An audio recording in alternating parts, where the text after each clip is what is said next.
วัยรุ่นไทยจำนวน3 คนรับจ้างคนยาเสพติดให้กับคนสปป.ลาวแต่สุดท้ายไปบ่รอดถูกจับกุมพร้อมกับของกลาง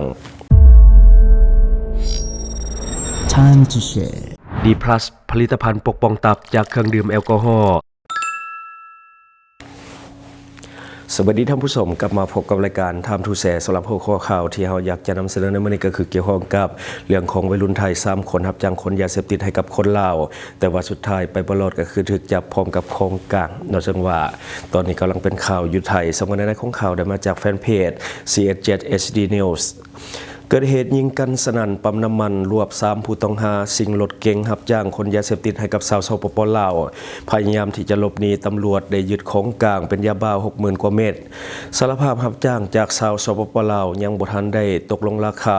เหตุเทื่อนี้เป็นครั้งที่2ได้ค่าจ้างเครือทำอิฐก็คือ 5,000 บาทวันที่20มังกร2026เวลา 4:20 นาทีมีเหตุระทึกเจ้าหน้าที่เข้าจับกุมแก๊งค้ายาเสพติดโดยมีคลิปวิดีโอจากกล้องวงจรปิดของรถตำรวจทหารและฝ่ายปกครองเขาสกัดจับขบวนการยาเสพติดที่ใช้รถเก๋งสีดำหมายเลขทะเบียนงล1422นครราชสีมา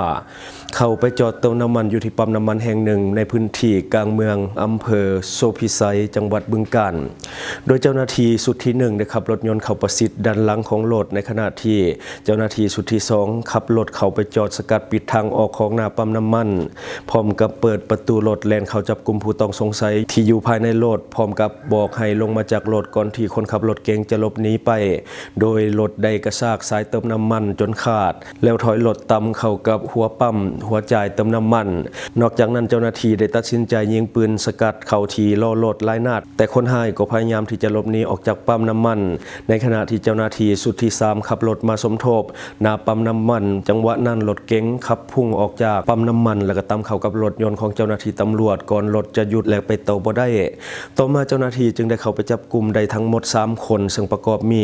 เฒ่าธีรวัฒน์อายุ30 ปีอยู่บ้านเลขที่21หมู่2ตำบลโศกธามอำเภอเซกาจังหวัดบึงกาฬและคนที่2ก็คือนางดาอายุ18 ปีและคนที่3คือเฒ่าทาปกรอายุ30 ปีทั้งหมดเป็นชาวจังหวัดบึงกาฬกวดค้นรถพบยาบ้าจำนวน 62,000 เม็ดบรรจุในถุงพลาสติกสีดำวางอยู่ทึงเบาะนั่งฝั่งขวาด้านหลังของคนขับโดยหลังจากควบคุมตัวทั้ง3เอาไว้ได้เจ้าหน้าที่ยังพบว่ารถยนต์ของเจ้าหน้าที่และรถยนต์ของหลวงได้รับความเสียหายจำนวน3 คันเบื้องต้นได้ประเมินค่าใช้จ่ายซ่อมแปลงอยู่ประมาณ 300,000 บาทสอบสวนเบื้องต้นเท่าธีรวัฒน์ซึ่งเป็นคนขับรถได้รับสารภาพว่ายาบ้าเป็นของตนเองแท้เคยขับรถส่งยาบ้าแบบนี้มาแล้ว2 ครั้งโดยมีชาวสปป.ลาวเป็นผู้ติดต่อผ่านทาง Facebook ที่ใช้ชื่อว่าเสียงน้อยสายลุยโดยครั้งทำอิฐได้รับค่าจ้างเป็นเงินสดจำนวน 5,000 บาทซึ่งการนำส่งยาบ้าครั้งนี้เป็นครั้งที่2แต่ยังบ่ทันได้ตกลงค่าจ้างและได้รับยาบ้าอยู่บริเวณแคมป์ถนนสาธารณะภายในหมู่บ้านพื้นที่บ้านบ่อตำบลโศกกามอำเภอเซกาจังหวัดบึงกาฬเพื่อนำไปวางไว้ตามคำสั่งของชาวสปป.ลาวแต่ว่ายังบ่ทันได้ทราบว่าจะเอาไปวางไว้ไสแน่ส่วนนางสาวดาตนเองได้สักชวนมานั่งรถเป็นเพื่อนและเฒ่าทาปกรก็จะเป็นคนลงไปจับเอายาขึ้นมาทั้งรถและคอยโยนยาบ้าลงไว้ข้างทางหลังจากนั้นเจ้าหน้าที่ตำรวจได้ส่งตัวผู้ต้องหาทั้ง3 คนและของกลางทั้งยาบ้าและรถเก๋งให้กับเจ้าหน้าที่รับผิดชอบต่อไปในการดำเนินคดีตามกฎหมายต่อไปในส่วนผู้ว่าจ้างที่เป็นคนสปป.ลาวแม้ยังอยู่ในขั้นตอนของการสอบสวนสืบสวนขยายผลและก็จะดำเนินการในขั้นต่อไปอันนี้ก็คือเนื้อในของข่าวนอกก็คือเรื่องของการลักลอบขนส่งยาเสพติดจากฝั่งสปป.ลาวนี่แล้วเข้าไปยังฝั่งประเทศไทยในจังหวัดบึงกาฬและคนในจังหวัดบึงกาฬ3 คนก็รับจ้างในการขนยาเสพติดเข้าไปในพื้นที่ส่วนในของจังหวัดบึงกาฬและก็จังหวัดอื่นๆตามคำสั่งของผู้ที่ว่าจ้างที่เป็นคนสปป.ลาวผู้ที่ซวยที่สุดในคดีนี้ก็คือนางดาเนาะเป็นเพียงแต่คนมานั่งรถนำเขาซื่อๆบ่ได้มีส่วนร่วมหูเห็นอย่างต่างๆเนาะแต่ว่ามาถือคดีนำเขาเจ้าน่าเห็นใจอันนี้ก็คือสิ่งที่เราเก็บมาเล่าสู่ฟังหวังว่าท่านจะได้รับสาระดีๆสำหรับท่านที่ว่าเบิ่งรายการเราอยู่คิดเห็นจะได้กับสิ่งที่ว่านำเสนอไปก็อย่าลืมฝากไว้ภายใต้คอมเมนต์ของเราและข้าพเจ้าจะเข้าไปอ่านด้วยตนเองขอขอบใจข่าวสารที่หลากหลายนำเสนอได้โดนใจวิเคราะห์ตรงประเด็นแถมเนื้อหาก็ฟังง่ายอัปเดตข่าวเล่าทุกแบบทุกสไตล์ฟังกันสบายที่ช่องทาง to share Time to share Time to share Time to share แล้วครบเครื่องดื่มข่าวคนเล่าแท้ๆนำเสนอ งคลิปใหม่ทุกวันเปิดมาเมื่อไรก็ได้เจอให้ชมกันฟรีเสิร์ฟสิ่งดีๆให้เสมอข่าวราวยุคใหม่ไว้ใจ Time to share Time to share Time to share Time to share แล้วพบกันทุกช่องทางลงคลิปแบบจุใจที่ YouTube ก็ดูได้ทุกวัยทุกยุคที่ Facebook ก็มีข่าวที่หลากหลายที่ TikTok ก็มีเคราะห์ก็ชับใหญ่ข่าวราวยุคใหม่ไว้ใจ Time to share Time to share Time to share Time to share แล้ว Time to share Time to share Time to share แล้ว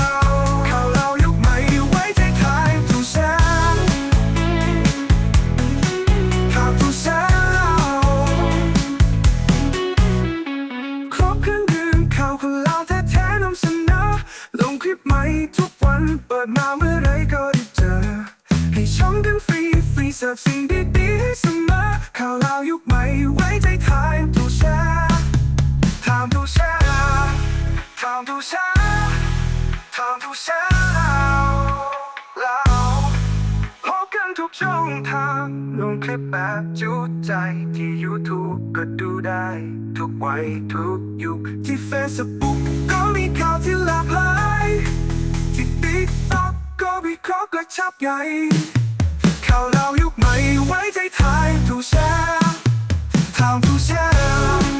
Time to share Time to share แล้ว Time to share Time to share Time to share แล้ว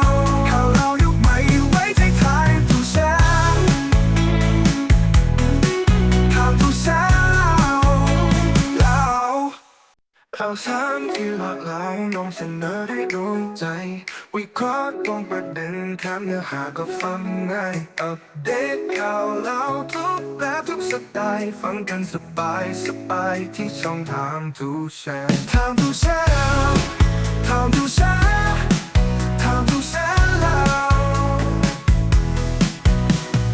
ครบเครื่องดื่มข่าวคนลาวแท้ๆนำเสนอ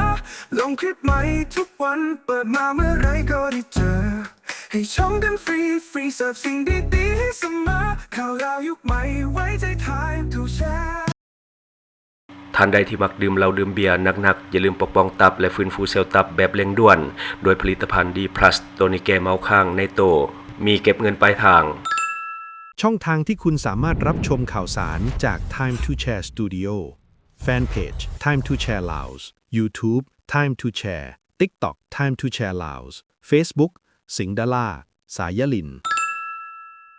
อยู่เมืองลาวใช้แต่เงินกีบลาวและส่งเสริมผลิตภัณฑ์ภายในเพื่อลดพรการนำเข้าสินค้าและแก้ปัญหาเงินตา Subscribe for more video.